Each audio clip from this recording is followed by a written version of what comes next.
we go to issues with examination level of students' knowledge.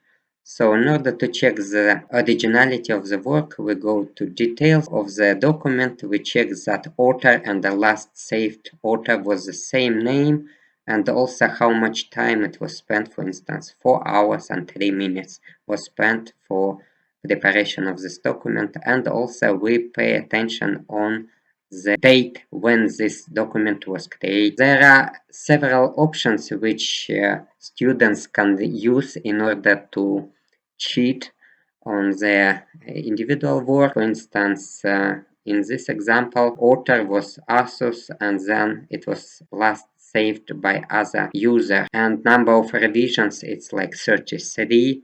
It is most likely that this is the work of other student. The date is quite recent. It does not confirm that this work was done by this student, but previous example showed that the work was originally prepared by one student only. Another example, when students are quite smart and these settings can be removed from details of the file.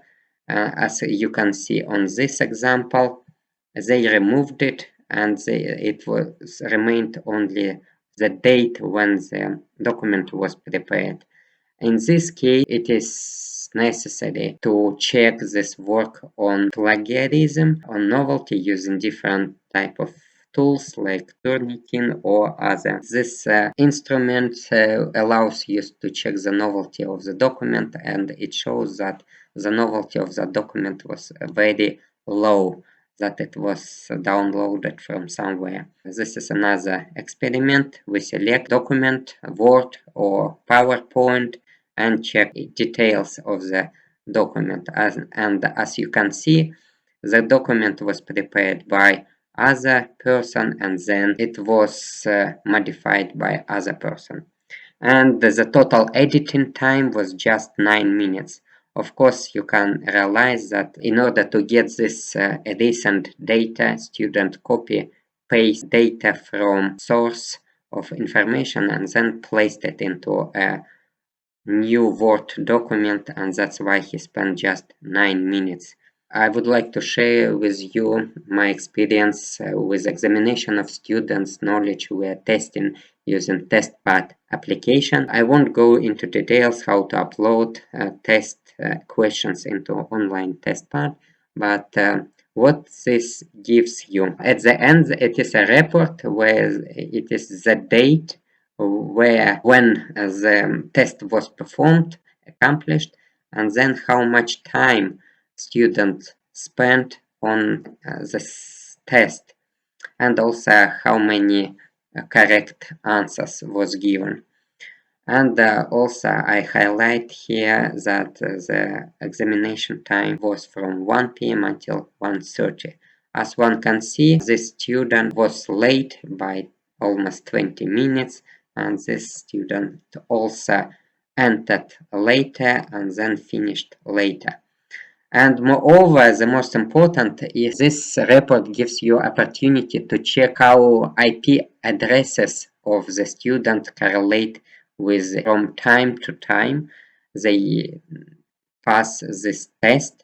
And if we notice the same IP address, it means one student finished his test and then using another login, it tried to help another student.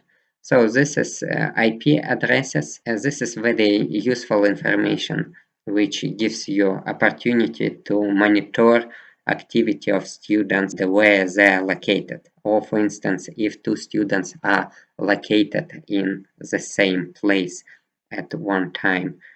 And again, with this report, I managed to find out that two students were late with their answers, even though they got a high score with the test. Way how students try to cheat.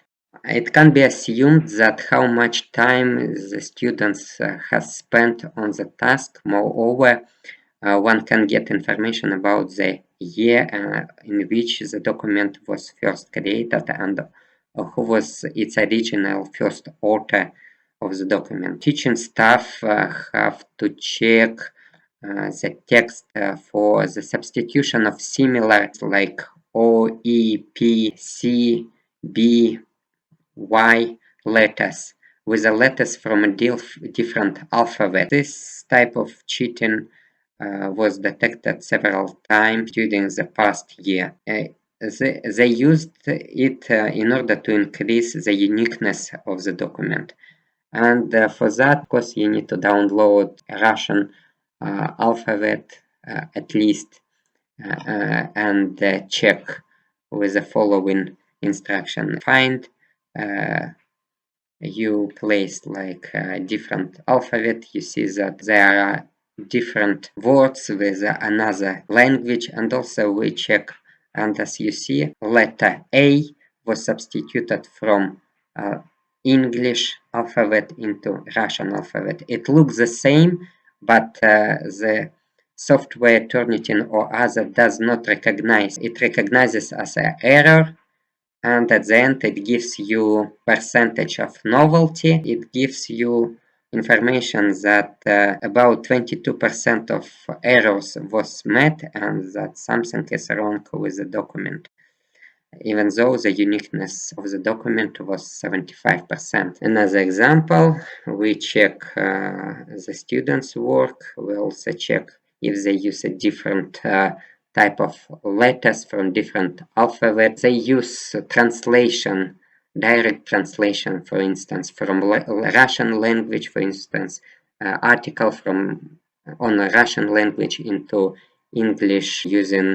They didn't spend time on modification of the text, even though, as you see, other softwares gives you quite false positive result regarding the novelties or uniqueness of the document.